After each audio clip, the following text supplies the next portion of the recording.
So in the today's class, we will study first what do you mean by dithermic wall and zeroth law of thermodynamics and some temperature concepts we will study. See, dithermic wall.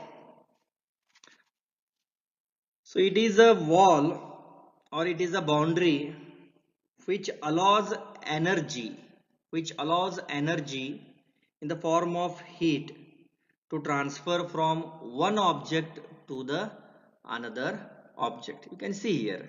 So if this is a hot body, if it is a dithermic wall and this is a cold body, so this dithermic wall, it allows the heat to pass through this wall. That means passage of heat is permitted here. But it is not in the case of adiabatic wall. So passage of heat is not permitted here. It means this wall, adiabatic wall, it acts as an insulation. It does not allow the energy in the form of heat to flow from one object to the next object.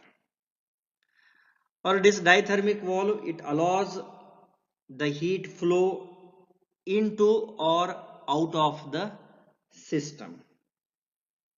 Whereas this adiabatic wall, it does not allow any heat to pass from this wall. So this is about what do you mean by dithermic wall and what do you mean by the adiabatic wall. So next we will study zeroth law of thermodynamics. So this zeroth law of thermodynamics, it is formulated and it is labeled by R.H. Fowler in 1931. So however, its significance is realized after half a century after the formation of first and second laws of thermodynamics. So after formation of these first and second laws of thermodynamics, then R.H. Fowler, he formulated this zeroth law of thermodynamics. For that purpose, its name is called as the zeroth law of thermodynamics. Actually, it would have been at the beginning only. For that purpose, its name is called as the zeroth law of thermodynamics. So here, you can see here, if the two bodies A and B, are separately in thermal equilibrium with third body C. If this body A is in thermal equilibrium, separately in thermal equilibrium with body C, and this body B is also in thermal equilibrium with body C, then if both A and B body, they are separately in thermal equilibrium with body C, then definitely A and B must be in thermal equilibrium with each other. You can see here, in between this A and B, it is a adiabatic wall here. It is a adiabatic wall and this is a dithermic wall. So dithermic wall means it allows the energy in the form of heat to flow from A to C. So as both the temperatures are same here, there is no any flow of heat because both are in thermal equilibrium with each other. When A is in thermal equilibrium with body C, similarly B is also in thermal equilibrium with body C, then definitely without coming into contact with body A and B, then we can tell that A is also in thermal equilibrium with body B. You can see here both A and B are separated from C through a dithermic wall which transfers through it. Or we can tell that if two bodies are in thermal equilibrium with a third body, then definitely they are also in thermal equilibrium with each other. Still, if I want to explain you in a broader way, if body A, it is measured in some location X or in another country in America, and body's B temperature, it is measured in India. If both the bodies A and B read the same temperature, then we will tell that both the bodies are in thermal equilibrium with each other, even if they are not in contact with each other. So by measurement of the thermometer, we are going to measure the body A, temperature of the body A in one location, and we are going to measure the temperature of the body B with thermometer in some location Y. When both the bodies, body A and body B, read the same temperature, then we will tell that both the bodies are in thermal equilibrium with each other, even if they are not in contact with each other. So this is about the zeroth law of thermodynamics. So next we are going to study some concept of temperature. So usually the temperatures are measured with the help of thermometers, you know it. So two marks are made on the thermometer to indicate the positions of lower fixed point, that is 0 degree centigrade, and upper fixed point 100 degree centigrade. So lower fixed point means it is 0 degree centigrade. That means ice is melting ice here. So upper fixed point on the thermometer, it will be 100 degrees centigrade. That means the boiling water. So the boiling point of water, it is called as the 100 degrees centigrade, and the melting point or the melting point of ice, or where water is converted into, starts to convert into ice, it is called as the 0 degree centigrade. Now we can see here we are having some four scales, different types of temperature measuring scales. So one is Celsius scale, it is also called a centigrade scale.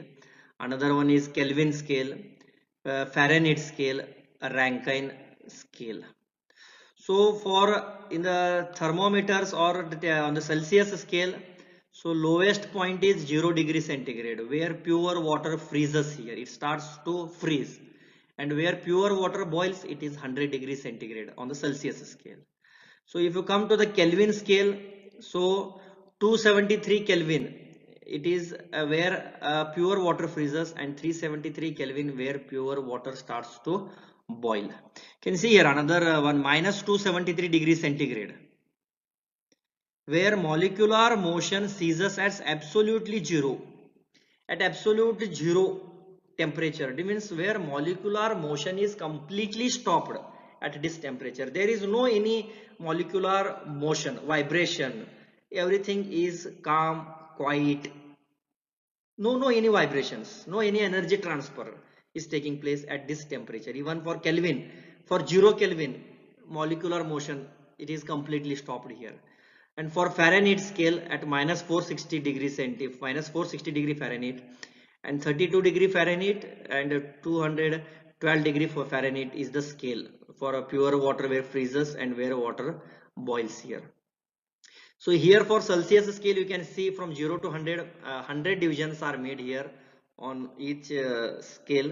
So here also 100 divisions are made. So here 180 divisions are made from 0, that is lower point to the higher point. From lower fixed point to the higher fixed point, 180 divisions are made here. So here you can see here for Rankine cycle also at a zero Rankine, where molecular motion completely is stopped, for 492 Rankine where pure water freezes, and for 672 degree Rankine where pure water starts to boil here. So now this is the thermodynamic temperature scale. So here we have taken some three trials, that is trial 1, trial 2, trial 3, like that way. So on the y-axis we have measured, we have plotted the pressures, and on the x-axis we have measured, we have written some temperatures, that is 0, 100 degree centigrade, 200 degree centigrade, on the left side minus 100 degree, 200, minus 273, 300, like that way. So you can see here, we can take any one trial here. So when the temperature, when we decrease the temperature of the gas, that is when we start cooling the gas, its pressure goes on decreasing. You can see here, this is the pressure. So this is a trial one. I can start from here or I can start from here. So when we starts decreasing the temperature of the gas, that is when we starts cooling the gas, then the pressure of that gas goes on decreasing. So when the temperature goes on decreasing, the pressure also starts decreasing. You can see here. So when the temperature of the gas goes on decreasing at a certain point or a level, this gas is converted into liquid. So when gas is converted into liquid, now we cannot apply here the gas laws, because we have the scale of pressure which is increased from 0 to 1 atmospheric pressure or about it. Suppose if the gas is not converted into liquid, already I have told you, when the temperature of the gas goes on decreasing at a certain level, the gas is converted into liquid. Suppose if the gas is not converted into liquid and still if we go on decreasing the temperature of the gas,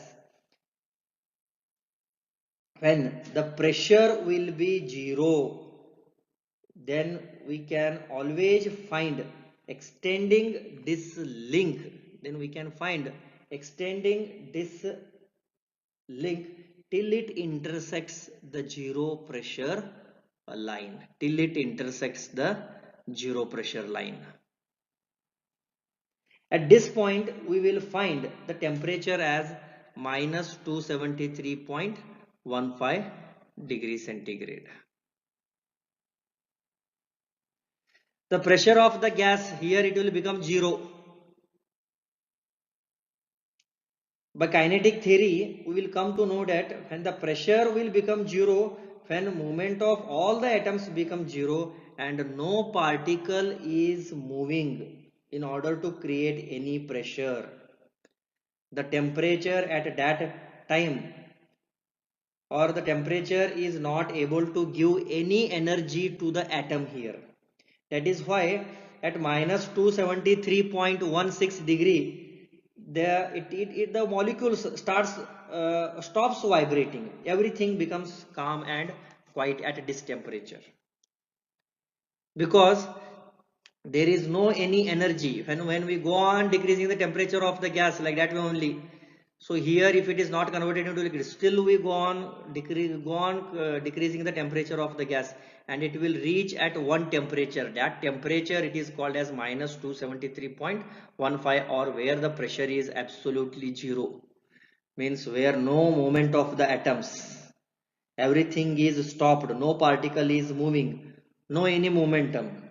At that time means the atoms become 0, no energy, and we cannot go lower than that, because at that point pressure has become 0. Still we cannot go lower than this, because here the pressure itself has become 0, the temperature has become lowest, because energy is 0 here. Energy cannot be negative. We cannot create lower than this. This is the lowest temperature in the world, in the earth, minus 273.15 degrees centigrade. The energy is 0. It has absolutely pressure is 0 here. So when energy reaches 0, that means motion of all the atoms becomes 0, pressure is 0, energy is 0, and that temperature we will call it as absolute 0 temperature. So already in the previous scale we have shown you boiling point temperature of the water, lower where water starts to freeze and where molecular motion is completely ceased. So this is the temperature on the Celsius scale, minus 273.15, or you can tell it as a 0 Kelvin. 0 Kelvin you can tell, or in the Fahrenheit we can call for that temperature for Fahrenheit is minus 460 degree Fahrenheit, where molecular motion is completely stopped.